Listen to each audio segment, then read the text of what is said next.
At para naman kay Ginebra rookie John Abis, parang panaginip pa rin ang lahat mula sa hindi man lang makatungtong sa finals noong high school at kolehiyo. Ngayon ay 2 panalo na lang ang layo niya sa pagkuha ng kampyonato sa kanyang unang taon sa PBA.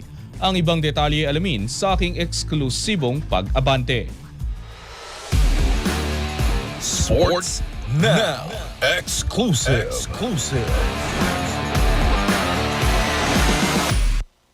Isa si John Abis sa pinakamasayang kwento ng Barangay Ginebra sa kasalukuyang PBA Commissioner's Cup. Sa kanyang unang conference bilang professional basketball player, agad siyang nakatikim ng finals appearance, isang bagay na hindi niya naranasan sa kanyang mga nakaraang taon sa basketball. Siyempre, super grateful kay Lord God. Thankful kasi all throughout career ko sa college and high school ko, parang hindi ako nakapag-finals. And dito pa, parang pagka-pro ko, dun ako nag-finals. So, grateful ako na Bagamat hindi naglaro sa Game 3 ng finals kontra TNT, nananatiling handa si Abis sa anumang oras na kailanganin siya ni head coach Tim Cone. doon lang ako eh. Always ready lang ako, stay ready lang ako. Di man ako ipasok, kung ipasok mo na ako. Thankful pa rin ako kasi kahit pa paano may trust sa akin si coach.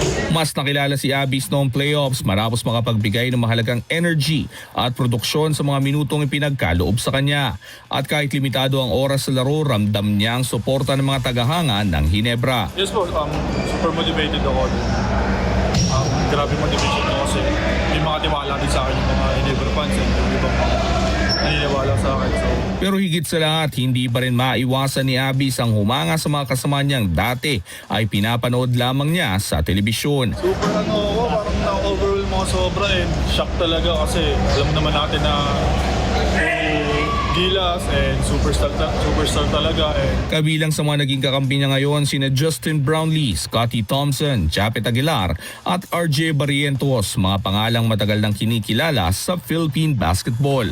Isang parangalan na nakalaro ko sila, nakakampi ko. Ngayong lamang ang Ginebra 2 laro kontra isa sa final series, patuloy lamang si Abis sa paghahanda at paghihintay ng pagkakataon. At para sa isang manlalarong hindi man lang nakarating sa finals noon, bawat sandali sa kampanyang ito ay isang karanasang hindi niya malilimutan.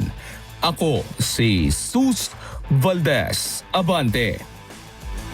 Manatiling nakatutok sa Abante, sundan kami sa aming mga social media accounts at huwag kalimutang mag-subscribe sa aming YouTube channel, DWAR Abante Radio, para sa mga eksklusibong balita.